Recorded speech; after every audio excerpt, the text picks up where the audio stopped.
publicar essa informação para que essa dúvida seja tirada, seja levada para a sociedade e ela possa esclarecer.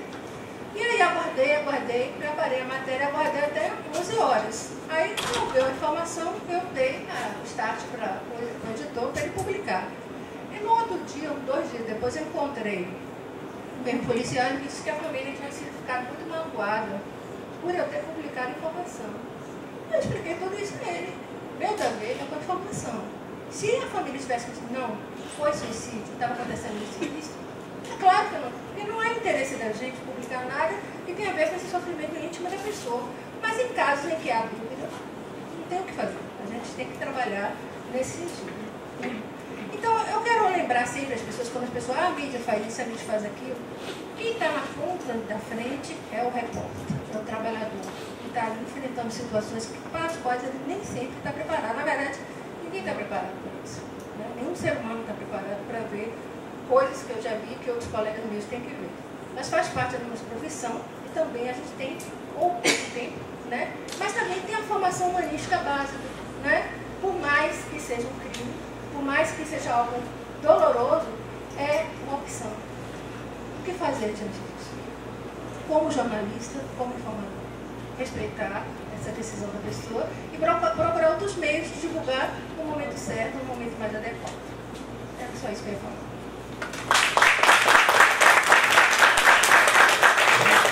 Obrigado, Marta. Como eu informei, nós vamos abrir que as pessoas elas façam perguntas. Eu queria que Miriam e Fernando viessem compor aqui a mesa, né? E aí nós vamos abrir para que as pessoas elas façam pergunta ou façam intervenção, né? E vamos abrir aí. Alguém já...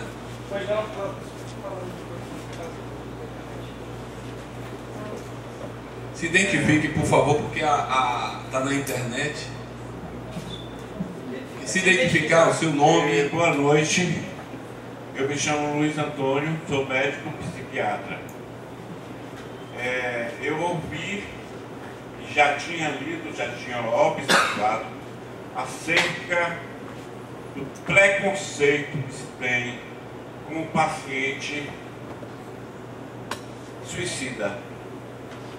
E que é semelhante ao preconceito que se tem com a doença histérica. Uma histérica é uma mulher que dá piti. Isso para os médicos, os paramédicos e toda uma sociedade. Bom, eu gostaria de passar um pouco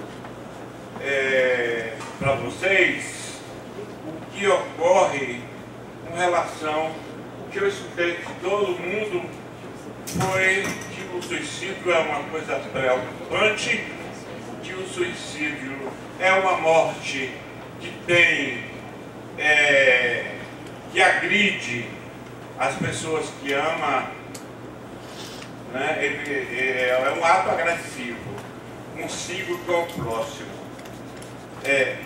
Mas eu tenho lido alguns filósofos do início do século XX, principalmente Albert Camus, que diz que todo sujeito, na sua subjetividade, ele deve e precisa, como tudo na vida dele, ele tem direito a se suicidar. Calme. Calme.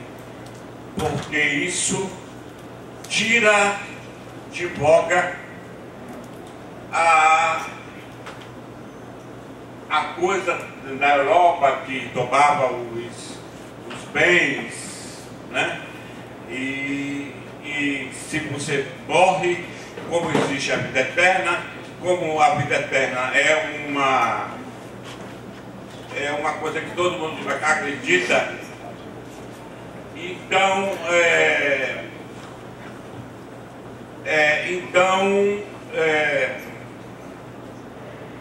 O que Alberto Camus fala é que existe uma falta de sentido no paciente que se suicida.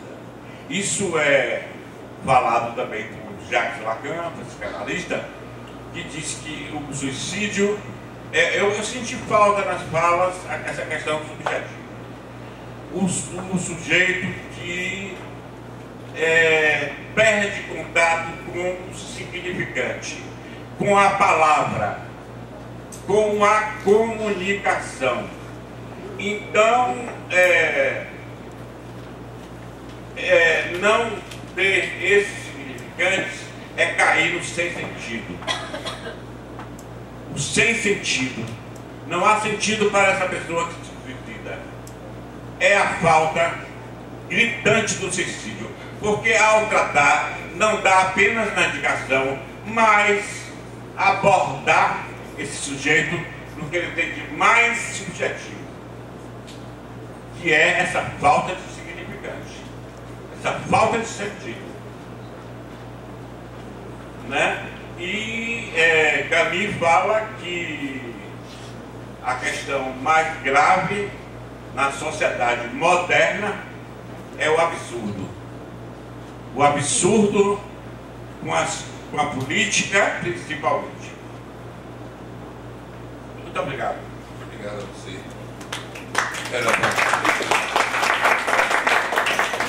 Luiz Antônio, o Camus justamente, ele falou mais uma coisa. Segundo ele, a questão filosófica mais importante de todos os tempos é o suicídio. Só que a gente vem descobrindo nos últimos anos que existe uma relação tão direta com a doença mental que os casos nos quais você lida com uma questão propriamente filosófica, eles ficam reduzidos.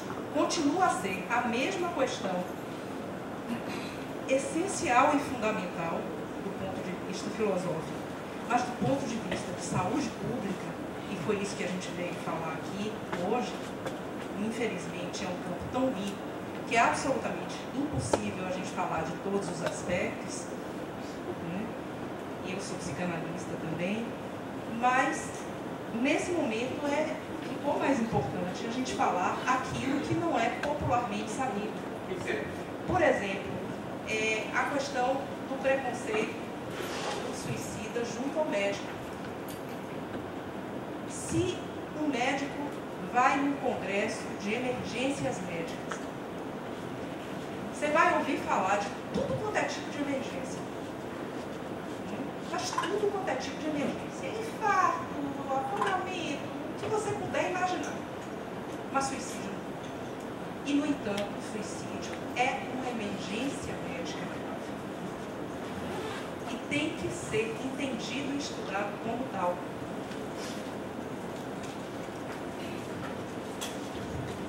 Tá bom. Mais alguém? Ok. Tem que falar no microfone. Pergunta para quem? Glória, eu acho que é melhor dirigida para a doutora Miriam.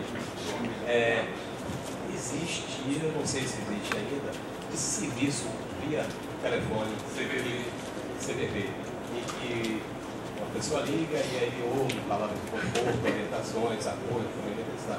Eu queria saber assim, o impacto disso, isso tem ajudado, ajuda, tem algum impacto real para esses pacientes potencialmente suicidas?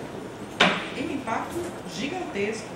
É como falar do Alcoólicos Anônimos para o alcoolismo.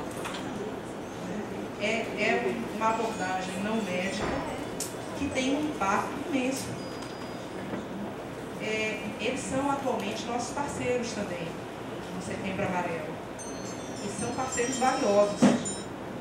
Eles são aqueles frequentemente que estão na linha de frente, escutando, e eles recebem um treinamento que ajudam a prevenir.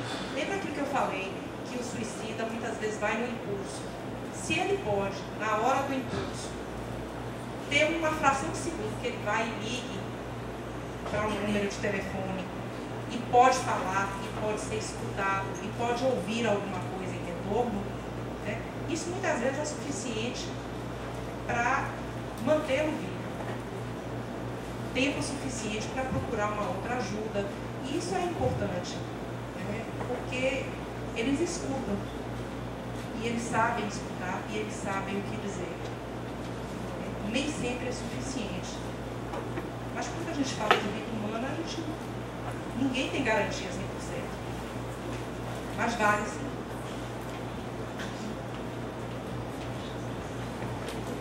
Tem mais alguém? Boa noite. Por favor, se identifique, viu? Gil não se identificou. Boa noite. Eu sou Israel, sou discente de serviço social e gostaria que já a minha fala é uma interrogação à doutora.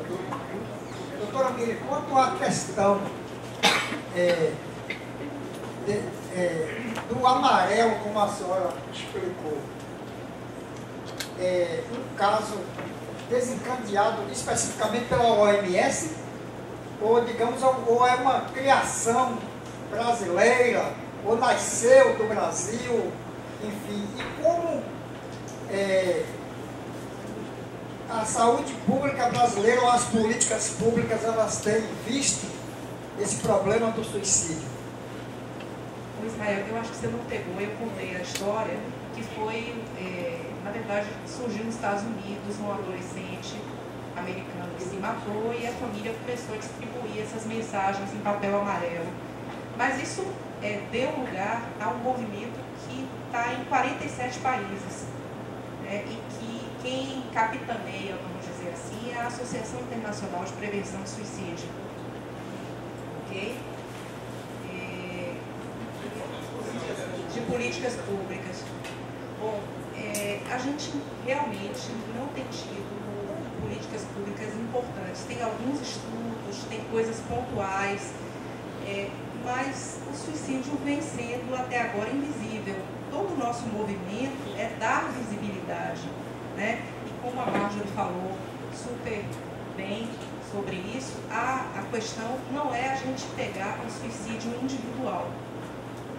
É a gente pegar o suicídio enquanto questão que afeta a saúde pública e que afeta o interesse público, quais as causas, o que fazer, como detectar o risco, onde procurar ajuda.